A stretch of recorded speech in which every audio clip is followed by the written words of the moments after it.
Hi everyone! Happy holidays and welcome back to my channel. We've finally made it to the end of the year break and I hope you're all unwinding after a year of chaos and uncertainty and that you're spending plenty of time with your family and friends. Today I want to take you through all of what I hauled over Christmas, whether it was gifts from my family, my partner or myself, and what I also picked up in the Boxing Day sales.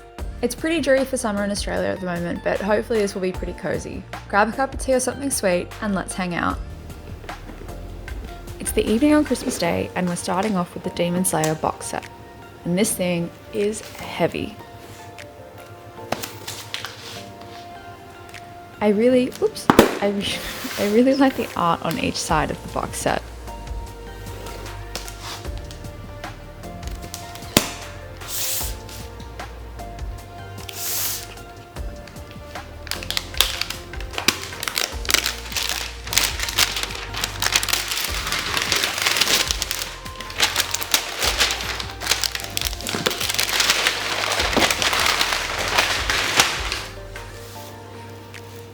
So at the top, we've got Velcro holding the lid in place. Oh, this pattern's pretty. So I'll just pivot this around so we can see what it looks like. This looks fab. It's got all 23 volumes of the series, and there looks like there's some additional bits on the end. I'll just pull them out. It's a Demon Slayer Core special report. It's got some sketches and little bios and some of the characters, it looks like. And then we also have a double-sided poster.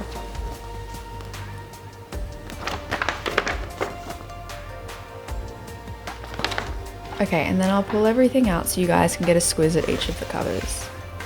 I've included chapters in this video, by the way, so feel free to skip ahead if you already know what all of the Demon Slayer covers look like, or if you have one of these yourself.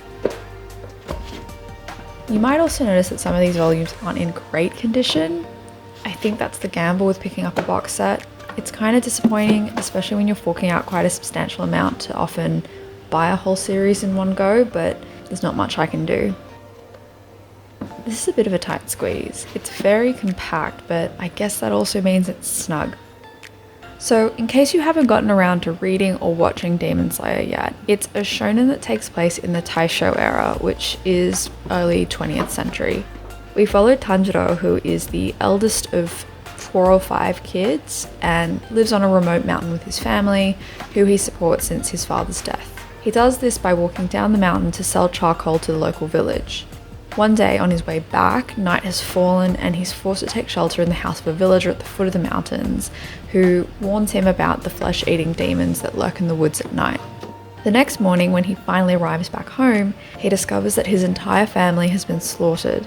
His sister Nezuko is the only survivor and she's been turned into a demon. Tanjiro then embarks on this journey, swearing to stay by Nezuko, try to reverse her transformation, and take revenge on the demon that caused it. In doing this, he joins the ranks of an organization called the Demon Slayer Corps.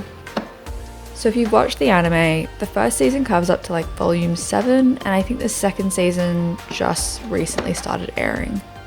I must confess, I did kind of sort of watch a bit of the anime, and what I mean by that is like it was something that I kind of had on in the background when I did housework, like folding laundry or vacuuming, that kind of thing. So I think I watched 12 episodes or something, but I don't have the strongest memory of it. At the time of this video, I've already read about 12 of the volumes. Now, COVID cases have been spiking here in Sydney, and I've been joyfully spending my break from work reading manga and just hanging around. Anyway, I'm reserving my judgment until I complete the series, but I do think there are some pacing issues, and the series would have benefited from maybe slowing down the beginning ever so slightly. I don't think I'm spoiling anything because what I'm going to mention happens in the first or second volume, but there's a lot of time jumping to progress Tanjiro's abilities quicker, and while we do have glimpses of how compassionate and sweet and driven he is, and while I think practically there are limits when Nezuko was sleeping for a lot of that time, but that lost time feels like something that really could have been utilized to elevate the story or to properly ground our understanding of the power system and world building. I think with this series, you as a reader are doing quite a lot of work to figure out what's going on, and the fights aren't drawn in a way that makes that super easy. I think, as I said, pace is also a major contributor to the characterization issues, and a lot of exposition in places where, to be honest, I think we should have already had this knowledge developed. But in saying that, I read all 12 volumes in like a couple of sittings. I've been reading them like 3 or 4 volumes at a time.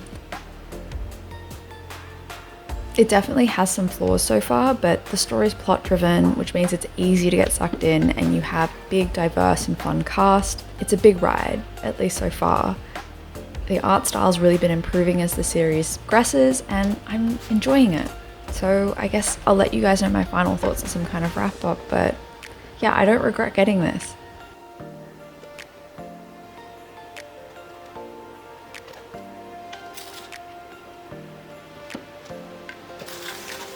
Okay, and this is the moment where I decide to let gravity help me out.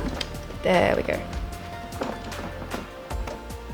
All in all, I'm pretty excited that I finally have this, and as I said, I'm enjoying it. We then have another gift from my amazing partner, and that is Hellsing the Deluxe Edition Volumes 1, 2, and 3, so the complete set. These are bloody heavy. A long time ago now, I watched the Hellsing anime, and a couple years ago, I think, I watched the OVAs. These editions are stunning, and they've been on my wish list for a while now.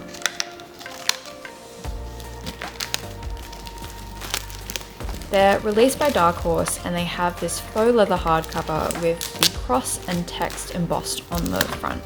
It's got that nice black that contrasts against the red. Each of them also has a little leaflet in the back which has information about the series and I think the particular volume.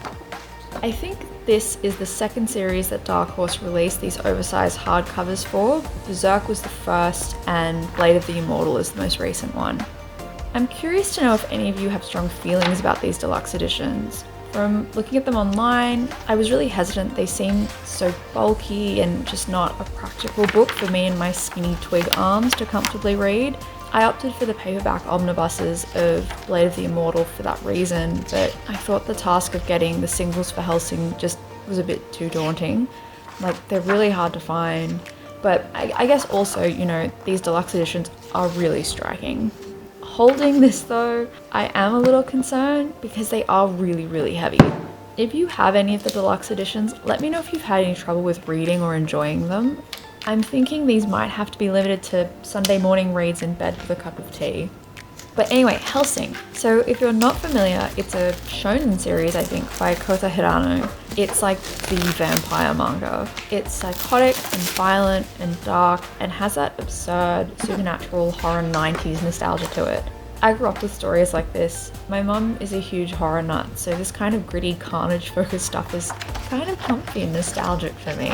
The art is just incredible. I didn't really know what to expect picking up the manga, but this looks great. I think maybe a benefit to these oversized editions is that it blows up the artwork, right? So there's this level of detail that you get, especially with something that's quite heavy on the ink like this or Berserk.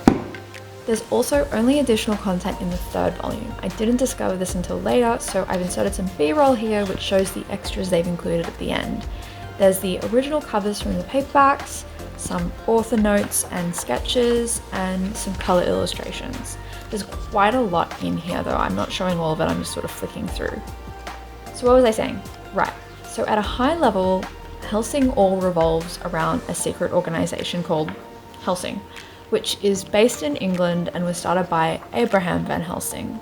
The organization exterminates different types of monsters like vampires, ghouls, etc. I think from memory they sort of like protect, you know, Queen and country. Its current leader took over from her father, who was murdered in front of her, an event which sort of stripped her of her innocence and made her into this force of a person.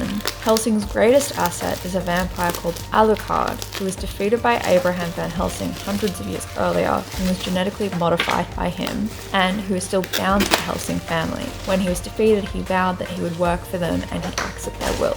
The story sort of revolves around a war between the Hellsing organization, a faction of the Vatican called Iscariot, named after Judas Iscariot, and a new organization called Millennium, which is trying to re-establish the Third Reich in Europe through an army of Nazi vampires. I told you it was absurd 90s horror. It's a war fought by supernatural beings, so they're vampires, zombies, werewolves, and probably others that I'm forgetting. Now, I think that summary will probably be a good indicator of whether or not this is going to be your thing. As I said before, I grew up on these kinds of absurd, gritty horror movies. I always enjoyed anime like Trinity Blood or Vampire Hunter D, but I think it might not be an investment that everyone will want to make, and because of that, I would probably recommend checking out Hellsing Ultimate, being the OVA series, before you look at buying this. All in all, these are sick, and I'm really excited to put them on my shelves. Next up, we have Smash by Junji Ito. This is one of his short story collections.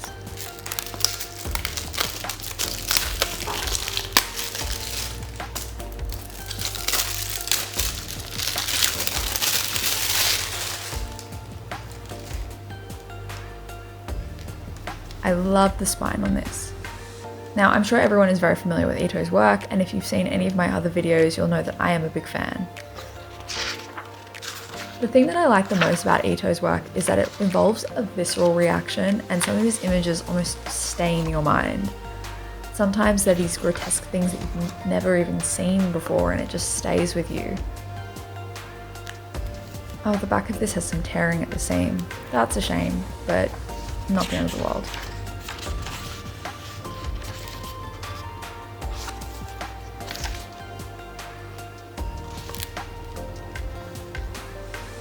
Then we have another Ito work, this time Gyo, which will match my Uzumaki and Tomie editions. From my previous experiences with Ito, I've tried not to read about Gyo because I like experiencing his stories fresh and immersing myself. From what I do know, it's a one-shot that's about 400 pages and it takes place on an island called Okinawa. A strange fish with legs appears from the sea and things pretty much kick off from there. As someone who grew up by the ocean for most of my life, I find this premise very exciting. And to round out my Ito bundle, I also got a copy of Shiver. I've heard this is a lot of people's favourite collection, and personally, I'm really excited for the balloon head one. I've seen some images online from it, and it just sounds fantastic. I am a big fan. I know some people have issues with the lack of narrative structure or character development, but I really enjoy that cosmic horror genre that Ito creates within. It's all about the insignificance of life, and his characters simply exist and these things happen to them, and then everything just continues on. It's just another senseless, horrific thing that's happened. Then we have Cats of the Louvre by Taiyo Matsumoto. I had been going back and forth on whether to pick this up, and my parents, bless them, bought me this for Christmas. As I've said before, I'm a huge art nerd, and all of the work commissioned by the Louvre have always interested me. From what I know, this follows a small society of cats who live in the attic of the Louvre. Some of them talk, some of them have human features, and it all has that Toy Story-esque premise that magic happens when you're not there and you're not looking. The main thing I wasn't sure about was Matsumoto's art. I've seen snippets of it online, whether it's Ping Pong or Sunny, and I'm on the fence, so this will be my first foray into his work.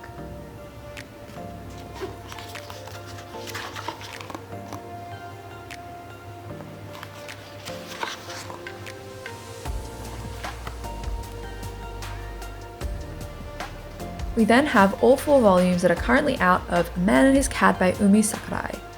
This series looks so cute, but it was always just that little bit too expensive for how thin the volumes are. From what I know, this series follows a widower whose wife had always wanted a cat, and it starts with him going to a pet shop or pet shelter, I'm not sure, and picking out a cat who has been overlooked for not being a kitten and for being, a bit of an ugger.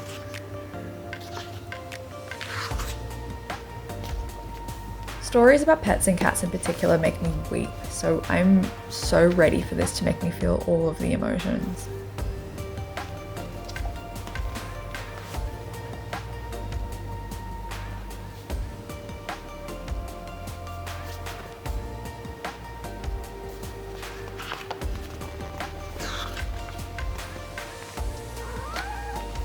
And almost like she knows I'm talking about cats, here is Tofu.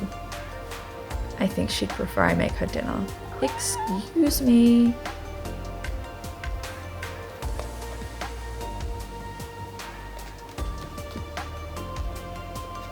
Excuse me. Okay, the cats are fed and we're moving on to Chobits Volume 1 of the 20th Anniversary editions. This is by Clamp, which is the group who also did Cardcaptor Sakura. I've heard really mixed things about this series, but the premise intrigues me. It's set in a world where humanoid robots are young women. Our main character, Hideki, finds one of these robots called a Persocom, I think. She's discarded in a bin. Hideki is 19 and he's struggling to pass his college entrance exams and he works a lot of jobs. When he takes this robot home, her name is Chi, and switches her on, he finds out that she's not really like other Persocoms and she's much more human-like. As much as I've heard about the issues with female portrayal in this series, I've also heard that Chobits is a great science fiction story that touches on issues like our relationship with machines, what it means to be human, or what it means to love someone. So in my mind, I'm kind of imagining it's like that movie Her, but I'm keen to give it a go. For my Family Secret Santa, I got volumes 2 and 3 of InuYasha, the Viz Big editions. I have spoken about InuYasha in some of my other videos, but it is a series by Rumiko Takahashi. Besides Sailor Moon and maybe Cardcaptor Sakura, it was my first proper foray into anime and the first ever manga volume I ever collected. Not that I know where that volume is anymore. It's a major nostalgia series for me. It has action, romance, isekai elements, yokai. It just never fails to make me smile. I know some people consider InuYasha to be more of a shoujo than a shonen, but I think it has elements of both. It is a plot and adventure driven story with violence and battles, it has war and betrayal, and it kind of has this vibe of like a period epic. It's now the next day and I've just gotten back from my trip into the city to visit the Kinokuniya Boxing Day sale. We're still on the floor, apologies, my partner's gaming stuff is everywhere. So in keeping with the InuYasha theme, I picked up volumes 4 and 5 of these Viz Big editions. I just love the cover of volume 4, I think it's my favourite of the ones that I've collected so far. I now have 1 through to 8 except for 7, I think there are 18 in total, so I'm like, I've got a way to go. If you're not familiar with it, it follows a high school girl called Kagome whose family runs a shrine in Tokyo. One day, she's pulled down a well on the shrine by a demon, which rips this small jewel from Kagome's body. She's transported back to feudal era Japan, where she discovers that she is the reincarnation of the priestess that was charged with protecting that jewel, known as the Shikonotama, or the Jewel of Four Souls. This priestess was also in love with a half-demon called InuYasha, who she bound to a tree after he tried to steal the jewel. Kagome then, revives him or wakes him up, and in a skirmish with another demon, she shatters the jewel, which then scatters itself across the land. She and InuYasha then embark on a journey to collect all of the pieces. I also picked up volumes 7 and 8 of Demon Prince of Momochi House. I've now collected 1 through to 9, except for volume 4, which is currently out of stock everywhere.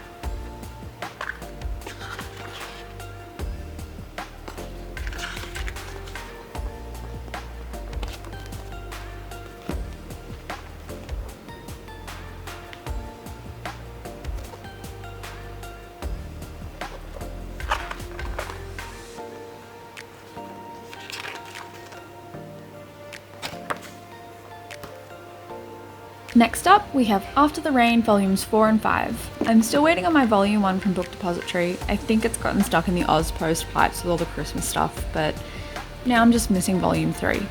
I was hesitant to pick this up initially because I heard it described as an age gap romance, and quite a considerable one at that. But from looking into it further, it looks like it's about aspirations, inspirations, and what happens when events in your life might take those away from you.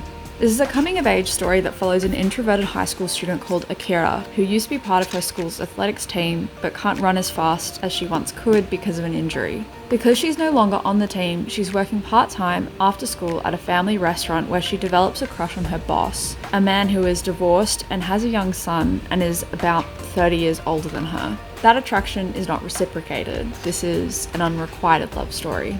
This story touches on the difficult choice to stay still and ruminate and hold on to something for love, or to move on and move forward. It's about regret, choices you need to make for your future, and how we decide to react to events that may change our plans. I also picked up volumes 28 and 29 of Yona of the Dawn.